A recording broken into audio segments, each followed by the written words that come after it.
ఓం ఓం తత్సత్. ఓం. అర్జునుడు భగవంతుడిని అడిగాడు, మీ అనుగ్రహాన్ని పొందాలంటే నేను ఏమి చేయాలి, ఎలా ఉండాలి అని ప్రార్థన చేస్తే దయానిధైనటువంటి శ్రీకృష్ణ పరమాత్మ గీతలో 13వ అధ్యాయంలో చక్కని ఉపాయాన్ని చెబుతున్నాడు.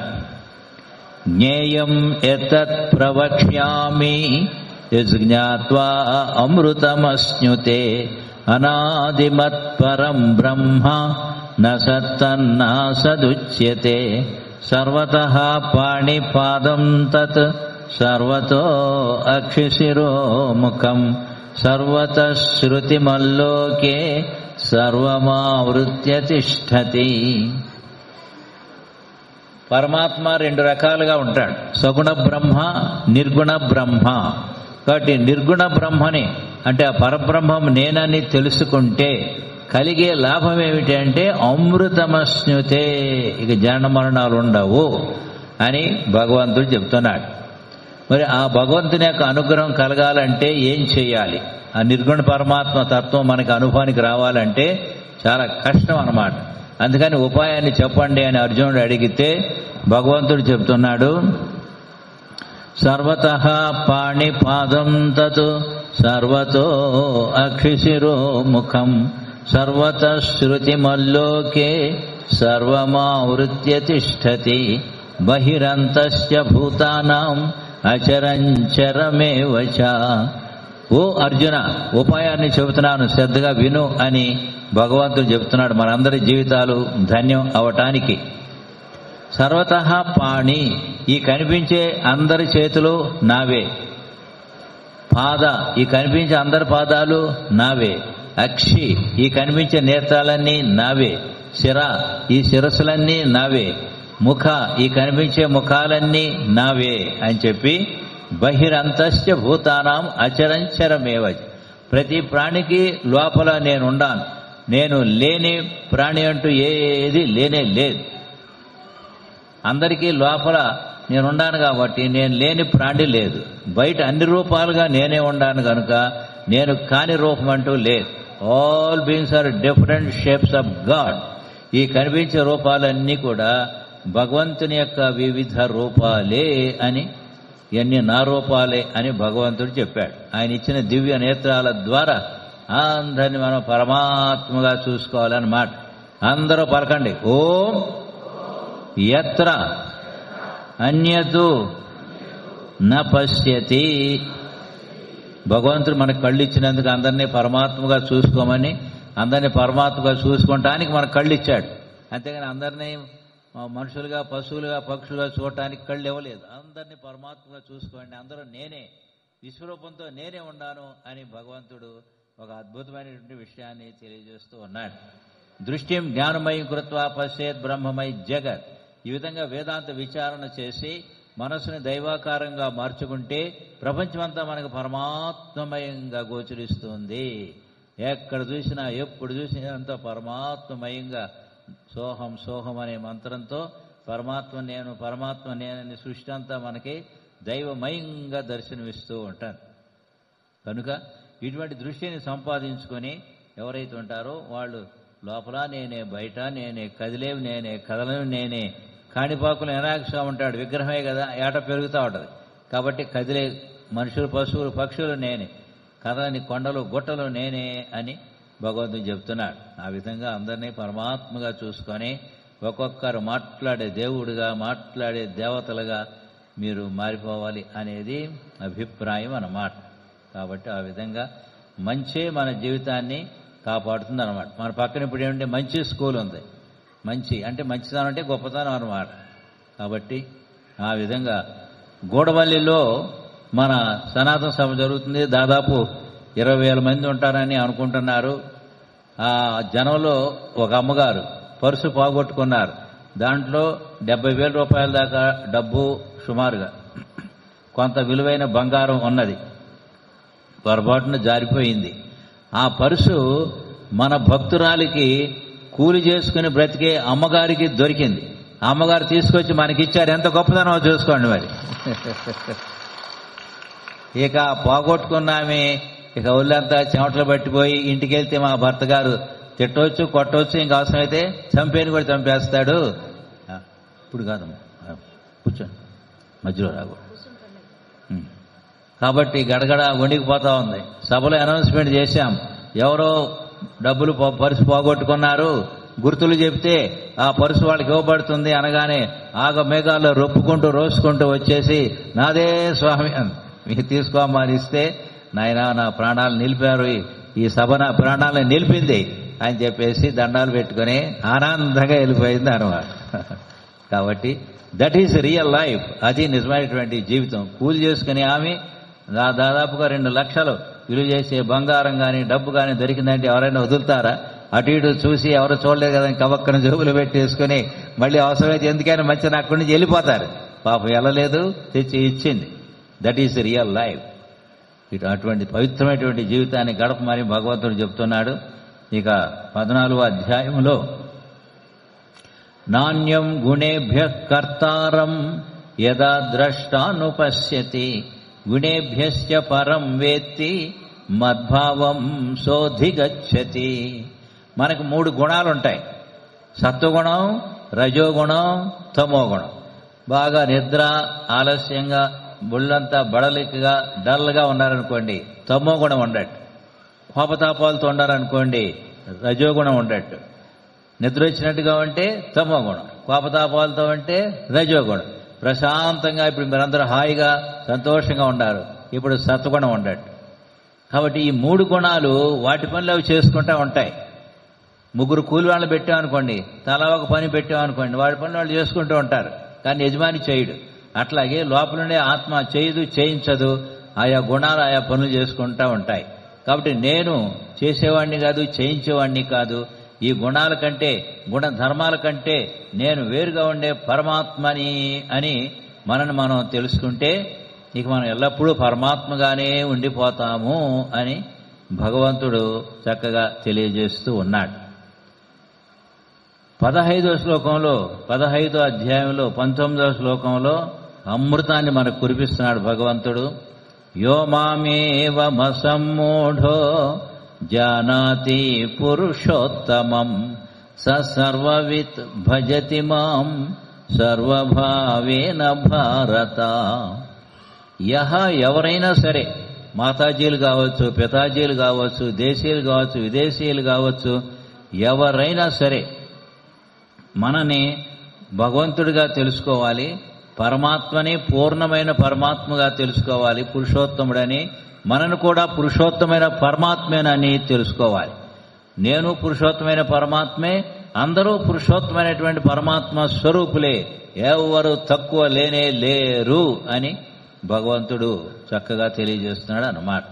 ఈ విధంగా నేను నాది అనుకుంటే అజ్ఞానం, మోహం. దాన్ని వదిలేసి నేను పరమాత్మని, నా స్వరూపం పరమాత్మ, నేను పరమాత్మని, పరమాత్మ తత్వమే నా తత్వం అని తనను పరమాత్మగా తెలుసుకోవాలి, అందరినీ పరమాత్మగా తెలుసుకోవాలి. అప్పుడు ఆయన్ని సర్వవిత్ అంటారు. నేను అందరమే పరమాత్మ స్వరూపులం అని తెలుసుకుంటే సర్వవిత్ అంటారు. ఇప్పుడు మీరు ఈ విధంగా తెలుసుకున్నారు కాబట్టి మీరందరూ కూడా సర్వవిత్తులైనారు అన్నమాట. అలాగే ఎప్పుడూ కూడా నేను అందరమే ఎప్పుడూ పరమాత్మ అని తెలుసుకోవాలి. ఇప్పుడు మట్టి కుండ ఉందనుకోండి, నిన్న మట్టి, ఈరోజు మట్టి, రేపు మట్టి. నిన్న అంటే భూతకాలం, ఈరోజు అంటే వర్తమాన కాలం, రేపంటే భవిష్యత్. ఈ 3 కాలాల్లో కుండ మట్టిగానే ఉన్నట్టుగా మనం పుట్టకముందు పరమాత్మే, ఇప్పుడు పరమాత్మే, శరీరం పోయినా పరమాత్మ.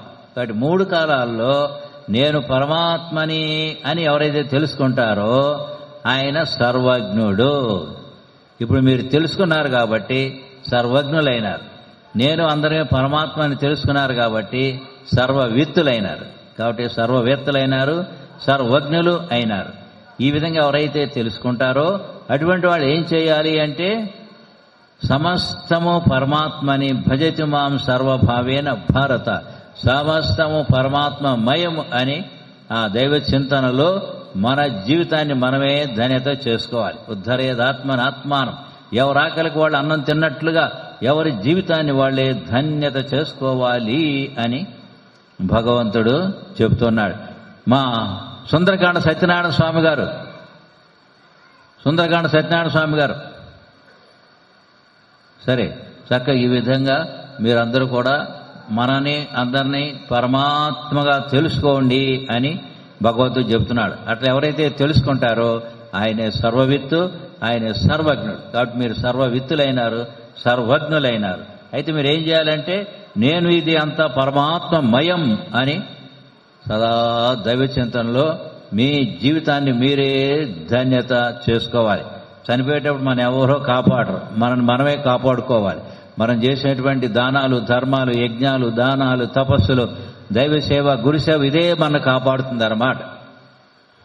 కాబట్టి మన జీవితం ధన్యం కావాలంటే ఇప్పటి నుంచి నేను అందరమే పరమాత్మ స్వరూపాన్ని తెలుసుకొని హాయిగా ఉండాలి. స్వామీజీ పైకి రండి, స్వామి పైకి రండి, ప్లీజ్ కమ్. ఆ విధంగా మన జీవితాన్ని మనమే ధన్యత చేసుకోవాలి. 16లో దైవీ గుణాలను చెబుతున్నాడు. అభయం సత్వ సంశుద్ధి, జ్ఞానయోగ వ్యవస్థితి, దానం దమశ్చ యజ్ఞశ్చ స్వాధ్యాయస్తప ఆర్జవం. అభయం, బీ ఫియర్లెస్, నిర్భయంగా ఉండాలని భగవంతుడు చెప్తున్నాడు. దైవ గుణాల్లో ధైర్యంగా ఉండటం మొదటి గుణం. మన మలయాళ సోమవారు 7 కొండల పైన తపస్సు చేస్తూ ఉన్నారు. ఒకరోజు అక్కడ చిన్న కొలనుంటే స్నానం చేయడానికి వెళ్తున్నారు. తలంచుకుని దైవభావంతో ఎదురుగుండా పులి ఉంది. స్వామివారు చూడల, అలా తలంచుకుని వెళ్ళిపోతున్నారు దైవభావంతో. చెట్ల మీద పక్షులు, కోతన్ని గట్టిగా అరిచినాయి. ఏమిటన్నా అలా తలెత్తి ఎదురుగుండా పులిగారు ఉన్నారు. ఇప్పుడు పులి ఎవరు చెప్పండి? మీరు ఎవరైనా సరే పులి అంటే ఎవరు? ఇప్పుడు పరమాత్మే. అన్ని రూపాలుగా ఆయనే ఉన్నాడు, విశ్వరూపంతో ఆయనే ఉన్నాడు. ఓ నీవు పులివి కాదు, సాక్షాత్ ఆ వెంకటేశ్వర స్వామివి, నాకు దర్శనమిస్తున్నావు వెంకటేశ్వర స్వామిగా, నా జన్మ ధన్యము, నీకు ఆకలి కావాలంటే తిను, లేకపోతే నన్ను దీవించు. కార్యక్రమం హైదరాబాద్లో కూడా బ్రహ్మాండంగా జరగాలని ఆనాడే ఆ భగవంతుడు చక్కగా దీవించాడు అన్నమాట. కాబట్టి మనం ఎప్పుడైతే ఎదటి ప్రాణ్యం భగవంతుడిగా చూస్తామో దానిలో ఉండేటువంటి కోపాలు, తాపాలన్నీ మాయమైపోతాయి. మనవి పరమాత్మగా చూసుకుంటే అన్నమాట. See every being as God. కాబట్టి ప్రతి ప్రాణిని భగవంతుడిగా దర్శించాలి, భావించాలి, సేవించాలి. కాబట్టి పలకండి, ఓం సర్వత్ర అద్వైత బ్రహ్మ బుద్ధిం కుర్యాత్. సర్వత్ర దైవభావంతో ఆనందంగా ఉండండి అని భగవంతుడు చెప్తున్నాడు. కాబట్టి ఈ దైవ గుణాల్లో దానం చేయటం ఒక దైవ గుణం అన్నమాట. లోపం ఉండకూడదు. అధర్మరూపమైనటువంటి కోరికలు, అధర్మరూపమైనటువంటి లోభత్వము, అధర్మరూపమైనటువంటి క్రోధం ఇవి ఉండకూడదు. ఉంటేవి నరకానికి మార్గాలు, ఆ నీచమైనటువంటి జన్మలు కలిగిస్తాయన్నమాట. దానం చేసే గుణం ప్రతివారు సంపాదించుకున్నంతలో ఎవరి శక్తి కొలది వాళ్ళు అన్నమాట. ఒక భార్య భర్త ఉన్నారు. సరే, అమ్మగారు చాలా మంచిది, మా బంగారు తల్లి లాంటి బంగారు. అయ్యగారికి పైసాయే పరమాత్మ, కడుపే కైలాసం, ఇల్లే వైకుంఠం. ఇక దానం ధర్మాన్ని ఏ ఉండవన్నమాట. ఇక సంపాదించుకుంటాం, తినటం, దాచుకుంటాం, ఇదే పని. అయితే మాఘమాసంలో కానీ కార్తీక మాసంలో కానీ నదీ స్నానాలు చేయాలి. ఏ స్నానం చేయాలి? నదులు కానీ, సముద్రంలో కానీ, ఊరి దగ్గర చెరువు ఉంటే చెరువులో కానీ, కాలువ ఉంటే కాలువలో కానీ అలా చన్నీళ్ళు స్నానం చేస్తే మహాపుణ్యం అన్నమాట. ఎంత అంత పుణ్యం కాదు, గొప్ప పుణ్యం. ఆరోగ్యం లేని వాళ్ళ సంగతి కాదు, ఆరోగ్యంగా ఉండేవాళ్ళు సన్నీళ్ళు స్నానం చేస్తే మహా ఆరోగ్యం. సరే, భార్య గారు అంది అక్కడ త్రివేణి సంఘం అక్కడ దగ్గర అన్నమాట వాళ్ళ ఊరు శివపురం. ఏమండి ప్రాణేశ్వర, మనం ఈ కార్తీక మాసం మాఘమాసాలు చాలా మంచి అని చెబుతున్నారు. మాఘమాసం వేసాశ్రమానికి చాలా ముఖ్యం అంట. కాబట్టి మనం వెళ్ళి ఆ త్రివేణి సంఘంలో కాస్త స్నానం చేసి వద్దాము అని అడిగింది. ఆయనకి సంతోషమైంది. నగలు కావాలని కానీ చీరలు కావాలని అడగకుండా ఊనే స్నానమే కదా అని సరే అని అన్నాడు. సరే, వెళ్ళాలంటే ఏముండాలి? వస్తువులన్నీ సర్దుకోవాలి. భార్య గారు హ్యాండ్ బ్యాగులు అన్నీ సర్దుకుని చక్కగా సంఖ్య తగిలించుకుంటారు కదా, అలా తగిలించుకొని ప్రాణేశ్వర మనం వెళ్దాం అని. ఎట్లా వెళ్దాము అని అడిగింది. కారులోనా, బస్సులోనా, రైల్లోనా అని. పుట్టి నువ్వు అమాయకురాలుగా ఉండవు. అమెరికా వాళ్ళు ఏమంటున్నారు? నడిస్తే 47 లాభాలని చెప్తున్నారు. 47 బెనిఫిట్స్ బై వాకింగ్. నడవటం వల్ల 47 లాభాలు. ఎన్ని లాభాలు? 47 లాభాలు ఉన్నాయి. కాబట్టి నడిచి వెళ్దాం, దేవుడు కాళ్ళు ఇచ్చింది దేనికి, నడిస్తే మంచిది అని చెప్పి అన్నాడు వాడు. అయ్యో లేనిపోయింది తెచ్చుకున్నానే అనుకుంది. సరే ఎందుకని మంచిదని భగవన్నామని చెప్పుకుంటూ వెళ్తూ ఉన్నారు. ఊళ్ళో నుంచి వెళ్తుంటే ఆ ఊళ్ళో మీలాంటి మంచివాళ్ళు ఉంటారు కదా, మా సుకుమా గారు లాంటి మంచివాళ్ళు ఉంటారు. వాళ్ళు ఏమన్నారు, మా ఇంటికి రండి మేము చక్కగా భోజనం పెడతామని చక్కగా పిండి వంటలతో భోజనం పెట్టారు. ఇక చూసుకోండి, భార్యతో అంటున్నాడు, చూసావా మనం రైల్లో బస్సులో వెళ్తే భోజనం దొరికేదా అని చెప్పుగానే ఇక సరేలేండి ఏం చేస్తామని చెప్పి అమ్మగారు ఇంకేం ఎదుగు చెప్పలే. మొత్తానికి అక్కడక్కడ ఆవుకుంటూ ఊళ్ళో వాళ్ళందరూ చక్కగా భోజనాలు పెట్టారు. అక్కడ త్రివేణి సంఘానికి వెళ్ళిపోయినారు. అక్కడ బ్రాహ్మణులు ఉంటారు. ఓం శుభే శోభన ముహూర్తే అద్య బ్రహ్మణ ద్వితీయ పరార్థే నీ గోత్రం చెప్పని గోత్రనామాలతో స్నానం చేయిస్తారు. అయిన తర్వాత 100 50 వాళ్ళ శక్తిని బట్టి వాళ్ళకి ఇస్తుంటారు. ఇదంతా చూశాడు. ఓహో ఇక్కడ నేను అసలు డబ్బే ఏమీ తేలేదు, ఖర్చు చేయబుద్ది అని డబ్బే తేలేదు అనమాట. బీరువా తెరిచాడు, అన్ని కొత్త నోట్లే. లక్ష్మీదేవి నీకు నమస్కారం, నువ్వు ఇక్కడే ఉండు, మేము వెళ్ళొస్తామని చెప్పి ఆయన వెళ్ళాడు. పైసా కూడా తీసుకోవాలి. మరి నడిచి వెళ్తున్నారు కాబట్టి ఇక ఇక్కడ చూస్తే బ్రాహ్మణుడు దానం అడుగుతారు. అందుకని ఓ దేవి మనం ఒక పరలాంగ దూరం వెళ్ళి ఎవరు లేని చోట మనం స్నానం చేద్దాం రా అని చెప్పి అనగానే ఇంకా ఇది చెప్పటం ఎందుకని దూరంగా వెళ్ళారు.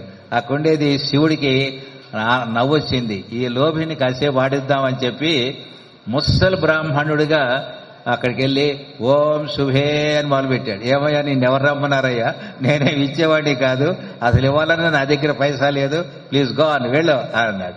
నేను వెళ్ళేవాడిని కాదు, 6 నెలలు అయిన తర్వాత మీ ఇంటికి వస్తాను, అప్పుడు ₹1 ఇవ్వు అన్నాడు.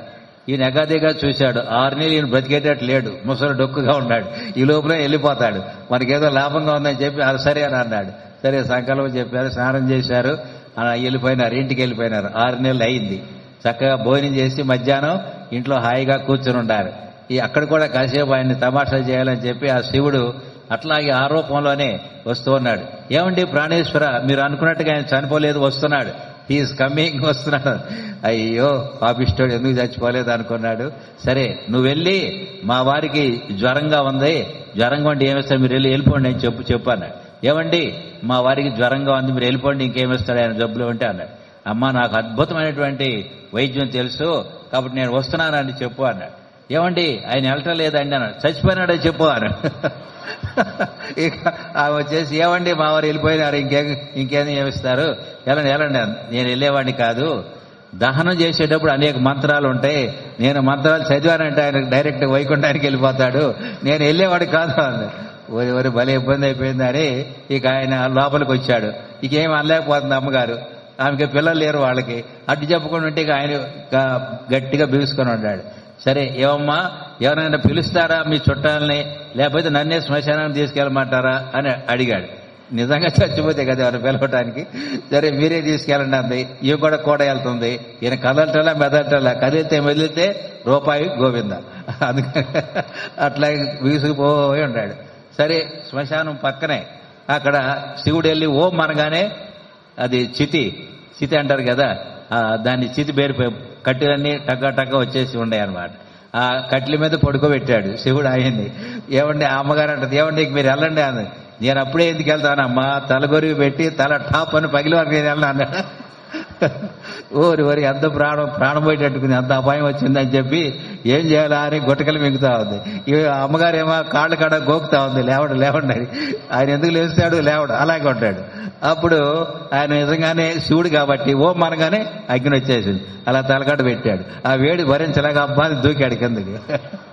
దూకగానే అయ్యా నేను మరి నీకోసం ఇంత కష్టపడ్డాను, సరే పోనీలే, నీ యొక్క లోపత్వానికి నా నవ్వొచ్చి నీకు ఒక వరం ఇస్తాను, నేను శివుణ్ణి, నీకేం వరం కావాలో కోరుకో అన్నాడు. అయ్యా ఆ ₹1 అడగకుండా ఉంటే చాలా, అదే నాకు వరం అన్నాడు.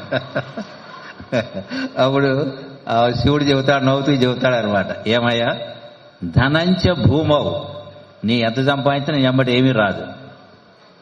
పశువస్తే గోష్ఠే, ఈనాడు ఒంగోలు జాతి ఎదురు 1,40,00,000 10 లక్షలకి బ్రిడ్జిలు చేసేస్తులు కొనుక్కెళ్తున్నారు. మరి ఎద్దుని ఎంత బాగా మేపుతాడు రైతు. మా రైతు వెళ్ళిపోయాడని ఏమైనా వస్తుందా, ఎక్కడుందో అక్కడే ఉంటుంది. కాంత గృహద్వారే, భార్య గారు గృహద్వారం దాటిరారు. జన శ్మశానే, బంధువులందరూ శ్మశానం దాకా వచ్చి ఎవరి దారినాళ్ళు వెళ్ళిపోతారు.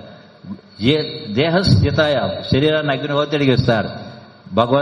జీవుడు ఒక్కడే పుణ్యం చేసుకుంటే సుఖంగా, పాపం చేసుకుంటే దుఃఖంగా వెళ్తాడు. అందుకని long live for good deeds, 100 ఏళ్ళు బ్రతకాలని కోరుకొని బ్రతికినంత కాలం యజ్ఞాలు, దానాలు, ధర్మాలు, దైవసేవ, గురుసేవ, లోకసేవ చేసుకుంటూ మీలాగా ధన్యులవ్వాలి అని ఆ శివుడు చెబుతాడనమాట. అప్పుడు చక్కగా ఇక ఆయన మనసు మార్చుకున్నాడు.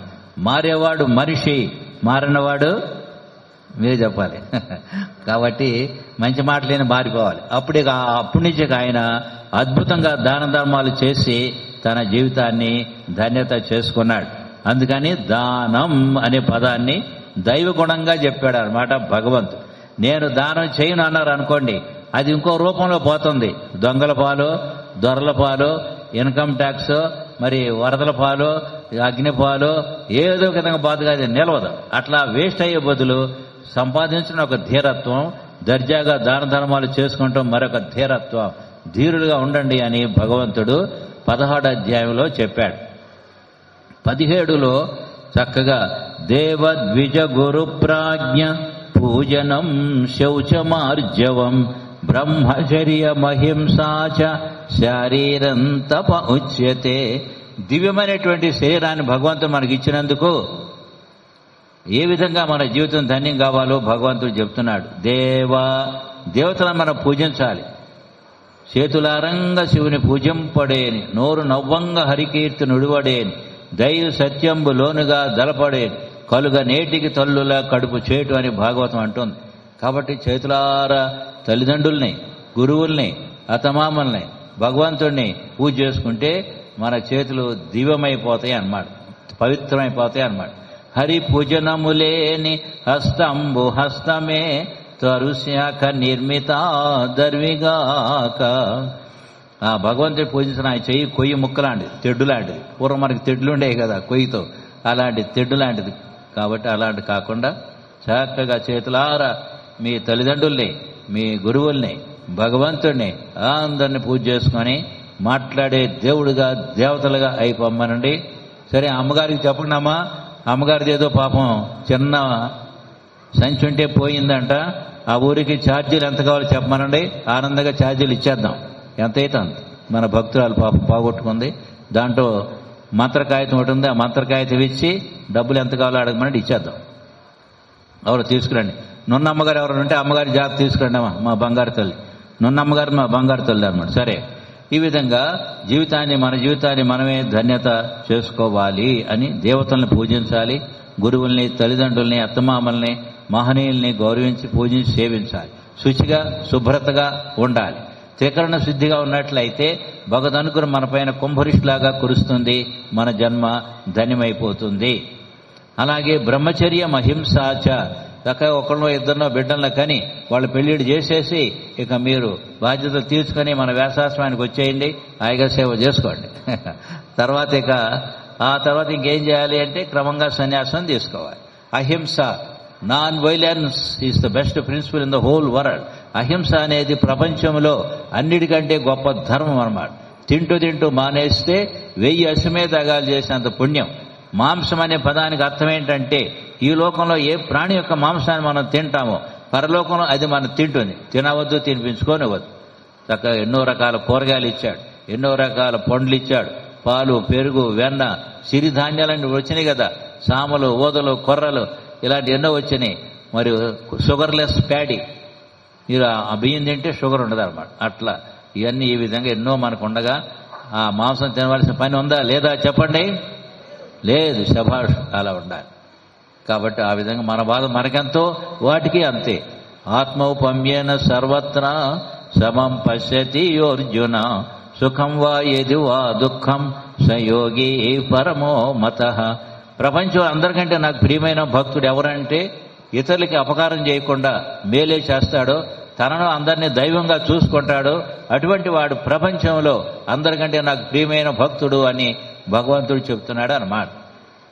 ఆ విధంగా ప్రియమైన భక్తుడిగా మీరు ఉండాలి అనేది ప్రతివారు కూడా తెలుసుకోవాలి.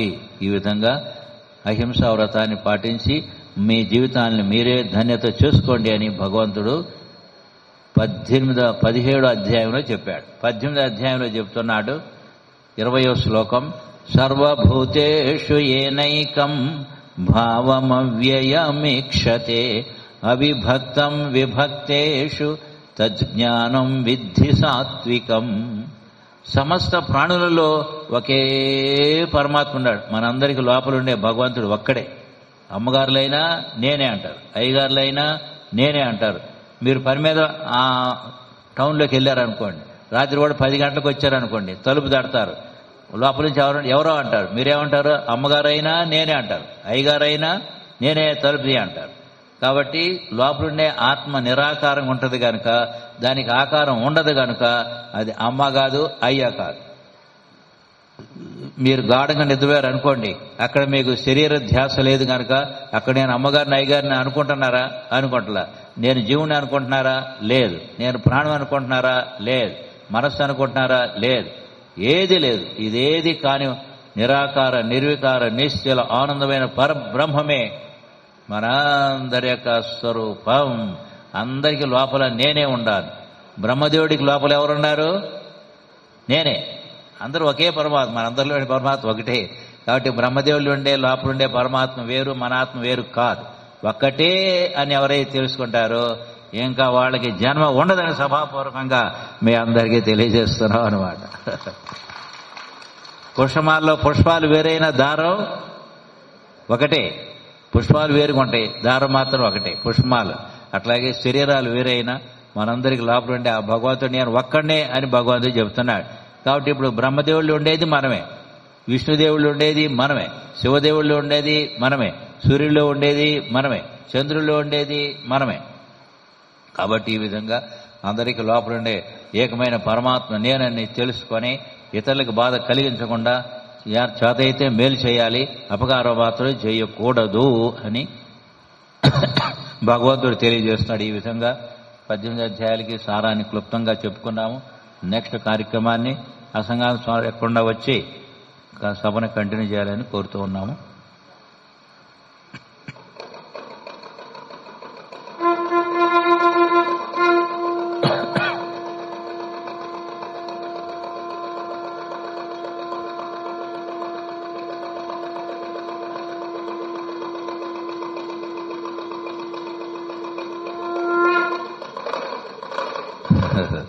కృష్ణుడికి ఆనందమై గీతాచార్యుడు కదా కృష్ణుడు పాంచజన్యాన్ని ఊదాడు, శివుడు ఆనందంగా డమరకం వాయించాడు.